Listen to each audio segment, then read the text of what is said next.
¿Qué tal? ¿Cómo están amigos y amigas de esta comunidad? Como siempre un gusto, como siempre un placer que nos acompañen. Antes que otra cosa, muchas gracias a las personas que acudieron el día de ayer al Zócalo de la Ciudad de México, que estuvieron con nosotros en esta presentación del libro de John Ackerman sobre el neoliberalismo, que se tomaron la molestia de esperarse al final para tomarse una foto. Muchas gracias de verdad por el tiempo que nos han dedicado. Muchas gracias en todos los sentidos y les agradezco en el alma el cariño que prodigan hacia esta comunidad, hacia este servidor, hacia este trabajo que hacemos todos los días con mucha honestidad intelectual y con mucho rigor completamente. Oigan, por supuesto, gracias a todos los que nos han estado apoyando en esta etapa de desmonetización. Muchísimas gracias a los que están pues donando a través de las cuentas bancarias, a través de Patreon. Muchas gracias. Síganlo haciendo. Si se puede, adelante, por favor, cada mes, cada semana, nos van a ayudar muchísimo. Muchas gracias. De verdad, si no se puede, suscríbanse al otro canal, al canal alterno, que ya está en los enlaces de la descripción del mismo, de este canal, y sigan likeando, sigan compartiendo, sigan suscribiéndose en este canal. Ya somos 223,000 seguidores, así que hay que seguirle. 223,000, no seguidores, 223,000 integrantes de esta comunidad que la hacemos todos y cada uno de nosotros. Recuerden que la meta es llegar al final de cuando se reactive la monetización, ser ya 250,000 como tal, para por supuesto seguir creciendo como canal en todos los sentidos. Oigan, pues obviamente, a ver, el tema de García Luna quiero irlo cerrando este fin de semana, pero ya desde otra perspectiva. Ya vimos por lo cual lo juzgaron los Estados Unidos, ¿no? Y me parece que no hay que olvidar que además de ser un operador criminal, ¿no? A gran escala, Genaro García Luna, en toda esta discusión del mercado de las drogas de forma global. Aquí en México, el papel que tuvo Genaro García Luna, que fue más allá del tráfico de las drogas como tal, institucionalizó el secuestro. Fue uno de los personajes que institucionalizó el secuestro, que persiguió movimientos sociales, que persiguió periodistas, que fabricó culpables, que creó un falso activismo social para legitimar sus actos. Pero además de todo, y ahorita profundizamos en estos puntos, cuatro funcionarios, fíjese bien lo que son las cosas, cuatro funcionarios de primer nivel de la docena trágica del PAN fallecieron en accidentes aéreos. Con tres, García Luna tuvo diferencias serias, tuvo diferencias palpables que de una u otra manera afectaban su periplo al interior del gobierno de Felipe Calderón o le disputaban de cierta forma áreas de control. En dos de estos accidentes, García Luna se bajó antes de la aeronave y en todos, Fox y Calderón enterraron la investigación. Vayamos por el principio. Cuando hablamos de que Genaro García Luna institucionalizó el secuestro fue porque la Agencia Federal de Investigaciones, misma que comenzó a encabezar durante el sexenio de Vicente Fox Quesada, se convirtió en la principal promotora y ejecutora de este ilícito. Iban directamente hacia distintas presas, hacia distintas víctimas, sin importar incluso los aspectos sociales, ni las relaciones políticas, ni las relaciones en cuestión empresarial. Se sabían impunes completamente y con la capacidad de operar de la forma más clara y contundente. ¿Por qué? Porque controlaban absolutamente todo. Controlaban la operación del secuestro, controlaban la distribución del secuestro, controlaban la comunicación del secuestro y además de todo controlaban la narrativa del secuestro. Genaro García Luna y sus achichincles, sus distintos operadores como Luis Cárdenas Palomino, como Ramón Eduardo Pequeño, como Arzate, como Facundo Rosas, crearon toda una red criminal que además, por supuesto, insisto, de operar en el tema del tráfico de las drogas, aprovechó precisamente los escalafones que había conseguido para comenzar a dañar de esa manera a la sociedad mexicana. Secuestrar a hijos de funcionarios, como en el caso de Nelson Vargas, de la CONADE, de empresarios, como fue el hijo de Alejandro Martí o de la familia Equigua, y por supuesto de otro tipo de personas, de muchachos, de muchachas, quienes de una u otra manera tenían acceso a las instituciones sus padres, pero no tenían tal vez el peso político para ir en contra de un personaje de esta naturaleza. En su cara, Alejandro Martí le dijo a él y a Calderón que si no podían, renunciaran, tras el dolor, por supuesto, tras vivir el dolor de la pérdida de su hijo. Y Genaro García Luna, con ese cinismo que lo ha caracterizado toda su vida, pero más allá de cinismo, con esa inhumanidad, con esa deshumanización que procrean estos personajes criados precisamente en los sótanos del poder policíaco militar de nuestro país, fue capaz de verlo a los ojos y hablar de un compromiso para erradicar esta práctica. Fue un fabricador de culpables contumaz, de la manera y la estrategia como se los he planteado durante la semana, ya fuera porque criminalizaban la pobreza, estigmatizaban a los sectores más vulnerables, literal, levantaban a personas que iban rumbo a su trabajo, que iban al mercado, que iban a sus actividades cotidianas, y sabiendo que son personas que no tenían acceso a una buena defensa, que no tenían acceso a los medios de comunicación, lo que hacían era presentarlos como criminales. El caso Vallarta, el caso Cassés y muchos otros más, el caso Wallace, fueron los más emblemáticos. Pero ¿cuántas personas no están hoy por hoy en la cárcel todavía, debido a que fueron señalados de ser parte de bandas de secuestradores, cuando en realidad eran personas que iban caminando por la calle y tuvieron la mala suerte de estoparse con esas bestias que operaban para Genaro García Luna? Y todo era un entramado perfectamente. Tenía la relación con los medios de comunicación.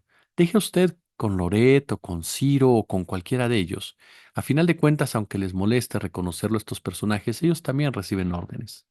Son simples operadores en un momento dado de intereses mucho más grandes. No, tenía la protección de las dos televisoras más importantes del país en una época en donde las redes sociales no tenían el impacto que tienen en la actualidad, ni las plataformas ofrecían los espacios que ahora ofrecen. Por lo tanto, el manejo informativo provenía precisamente de un Estado que estaba totalmente destinado y decidido a ocultar lo que realmente pasaba. Claro, había plumas y voces valientes, siempre las han habido, pero no eran las hegemónicas en el cuadrante, ni en los canales de televisión, ni siquiera en la prensa escrita.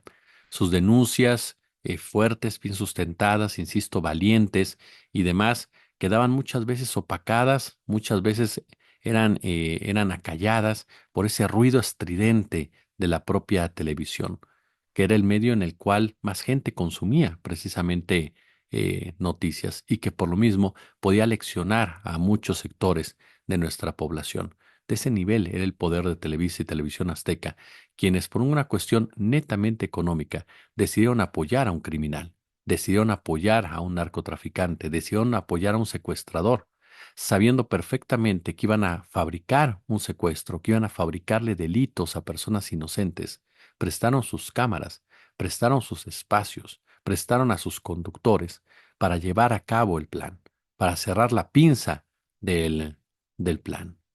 Hablamos entonces de un comportamiento igual o peor que el de Genaro García Luna por parte de los dueños de estas televisoras. ¿Cómo olvidar precisamente que cuando murió Ramón Martín Huerta, nos decía Paquito Cruz, Televisión Azteca recibió la línea directa de la Secretaría de Seguridad Pública Federal para desviar la atención de esta muerte y enfocarse en el secuestro de Rubén Omar Romano?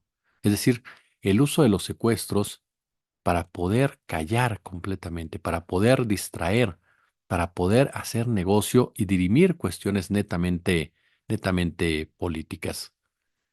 Todo ello en el marco de una sociedad civil que emergía y que por lo tanto había que callarla también. Había que controlarla de manera urgente para que no se convirtiera en un problema. ¿Y qué mejor que fabricar personajes?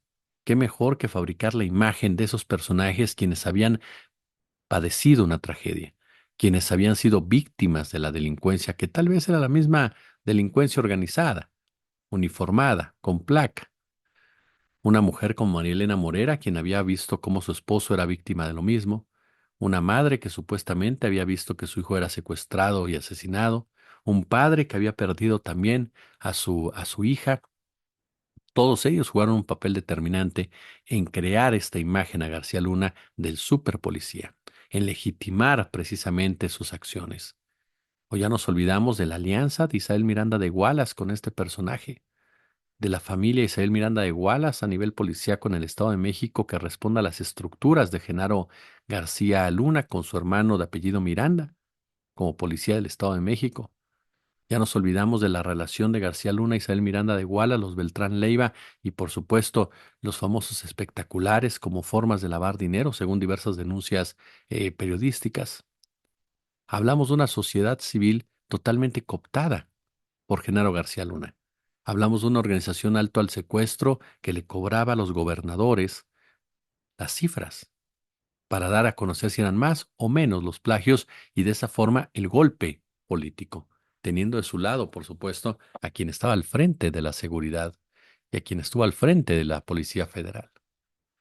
Tenemos a una organización civil que supuestamente defiende los derechos de los policías, pero que en realidad aplaudió fervientemente y fervorosamente su cabeza, su dirigente, a un personaje que hoy está sentenciado como narcotraficante y que desde su columna Marilena Morena trata de defender de una u otra manera, insistiendo en ese discurso bizarro y bastante ignorante de la falta de pruebas en un proceso como el de Estados Unidos.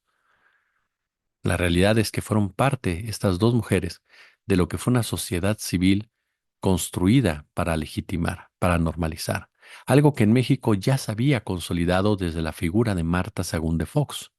Marta Sagún de Fox, que tenía en Genaro García Luna a un personaje de confianza, a un operador en muchos sentidos, y quien fue la gran ideóloga, digámoslo así, o la gran ejecutora, más bien dicho, de consolidar una figura en la sociedad civil basada sobre todo en Eva Braun, para tratar de dignificar la labor que se hacía desde una administración, aun y cuando fuera totalmente banal, corrupta y hasta delictiva.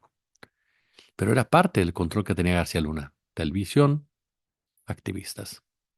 Y se unen de manera clara, mediática y contundente en el caso Cassés Vallarta, en donde uno de los principales patrocinadores de Televisa, Eduardo Margolis, decide entonces, por supuesto, utilizar, junto con Genaro García Luna, mutuamente utilizarse para transmitir una falsa detención y fincar cargos a personas inocentes.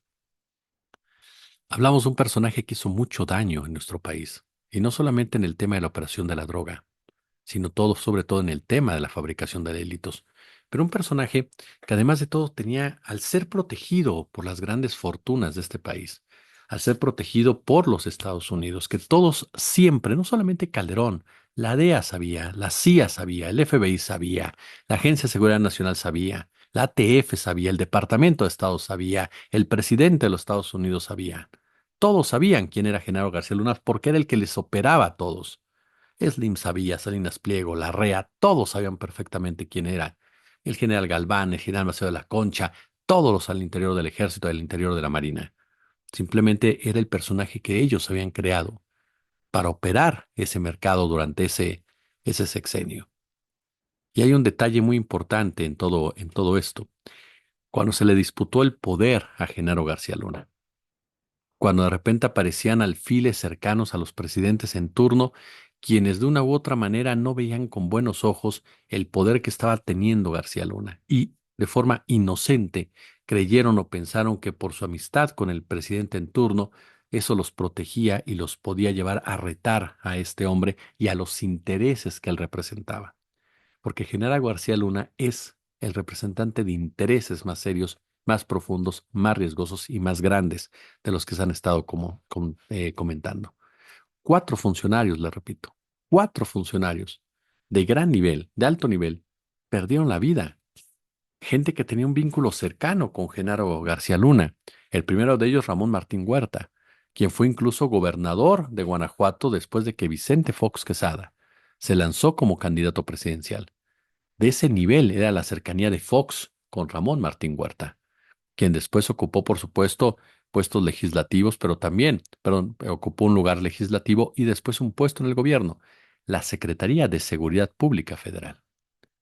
No era cualquier puesto, era el hombre de confianza del presidente de la República, operando cuestiones que desde la Agencia Federal de Investigaciones no estaban de acuerdo.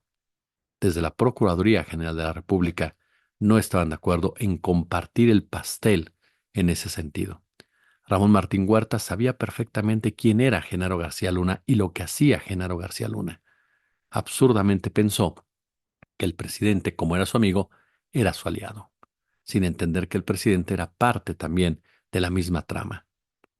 Hubo diferencias ahí, seguramente por el poder, por el control de la cuestión de la seguridad, los recursos en cuestión de seguridad, y se cayó la aeronave de Ramón Martín Huerta. Aquí lo interesante es que Fox y su gobierno decidieron que esa información no se tenía que conocer hasta muchos años después.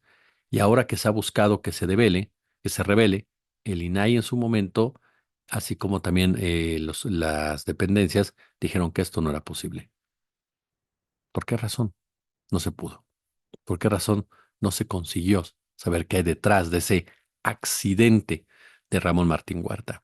Pero pasemos al sexenio de Calderón ya. Juan Camilo Mourinho, José Luis Santiago Vasconcelos, cuando se cae esta aeronave, en la cual, por cierto, viajaría Genaro García Luna. José Luis Santiago Vasconcelos tenía diferencias con García Luna. Sabía perfectamente lo que García Luna representaba, y tal lo sabía que estaba confirmando con pruebas quién era, para dárselas a Calderón, para darlos a los medios de comunicación o simplemente para chantajear y extorsionar a su rival. Yo me inclino más por esto. García Luna iba a viajar con ellos y otra vez después de las diferencias con Vasconcelos, sabidas por todos, se cayó la aeronave. Se llevaron entre las patas a Mourinho, sí, que también era un factor de poder al interior del gobierno de Calderón y que de una u otra manera, tarde que temprano, sería un problema para las aspiraciones del propio grupo que comandaba, que tenía Genaro García Luna como su operador. Nadie podía salirse del huacal en ningún sentido. Y después José Francisco Blake Mora, que cuando es nombrado secretario de Gobernación, entre las tareas que se le asignan es coordinar la lucha contra el narco. Es decir, se le pone a la par del propio Genaro García Luna. Y después de diferencias sabidas por todos entre ambos personajes, se cae en la aeronave en donde, por cierto, Genaro García Luna había prometido viajar y no viajó. Aquí el punto es que Calderón sí lloró, salió llorando en los respectivos velorios, salió hablando fuerte, salió amenazando, pero decidió no investigar, decidió quedarse callado. ¿Qué lleva a dos presidentes que supuestamente tienen todo el poder, supuestamente, a no investigar la muerte de sus amigos, de su gente de confianza? Porque ni Martín Huerta era un X para Fox, ni Juan Camilo Mourinho o Francisco Blake para Calderón. Vasconcelos tal vez sí, pero Blake y Mourinho eran amigos totalmente de Calderón. ¿Qué te lleva a no hacer nada? ¿Qué te lleva a quedarte callado? ¿Qué te lleva a bajar la cabeza? ¿Qué te lleva a someterte? Complicidad. Una complicidad que tienes en un sistema que se desarrolló precisamente para operar como operó y que no permitía que absolutamente nadie tuviera una decisión propia o tuviera una propia voz en las discusiones, que no permitía que nadie se pusiera por encima de los otros en un riesgo muy grande para muchísimos intereses nacionales e internacionales. Fox y Calderón demostraron la miseria humana que son y que representan. Dos personajes para los cuales la lealtad no existe. Dos personajes para los cuales la amistad es fingida. Dos personajes para los cuales demostraron que eran simples operadores y gerentes que no podían hacer absolutamente nada frente a los intereses más importantes que hay y que tenían ya a su operador. Felipe Calderón y Vicente Fox Quesada prefirieron pasar como tontos, como ignorantes, como mediocres, cuando en realidad son parte esencial de esta banda criminal, porque lo permitieron, porque lo dejaron. ¿Qué lleva a un presidente? ¿Y quién somete a un presidente? ¿García Luna? No, hombre, el poder económico, que era el que mandaba en esos gobiernos y que era el que protegía a Genaro García Luna. Es el primero que les dice que se queden quietos. El poder militar que patrocinó y apadrinó a Genaro García Luna y que les dijo esténse quietos. Los Estados Unidos como el gran dador, quien patrocinó, creó y les dijo a García Luna y que les dijo se quedan quietos. Yo recuerdo la escena del Padrino, ¿no? Cuando Roth le reclama a Michael sobre la muerte de Moe Green y le dice jamás pedí explicaciones porque sé que esto es así. Nada es personal, son negocios. Así se movió en la docena trágica panista, como una verdadera película de gángsters, más peligrosos incluso que los propios gángsters. La sentencia de García Luna nos debe llevar a reflexionar quiénes fueron sus creadores, la protección de Estados Unidos, el peso de Estados Unidos en todo el mercado de la droga, el uso de la palabra narco para dirimir la violencia política, pero sobre todo, el daño que provocó un México surgido en el sedillismo que permitió la llegada y el empoderamiento de un narcogobierno, a pesar de presumir de tener instituciones y de tener una democracia que funcionaba de manera adecuada. Y que hoy varios reclaman y varios lloran por su colapso. Los mismos que formaron parte de todo ese séquito en sus diferentes esferas, mediática, activismo, intelectuales, académicos, que respondían a una directriz muy, pero muy clara, a un Estado criminal. Como siempre un gusto, como siempre un placer. Pulgar arriba, si les gustó el video, compártanlo, déjenos sus comentarios, sus puntos de vista. Les reitero, si ustedes quieren apoyarnos, que les agradecemos muchísimo, de verdad, en el alma, muchas gracias por un peso, 10 pesos, en lo que sea, en las cuentas bancarias que están en la descripción de este video.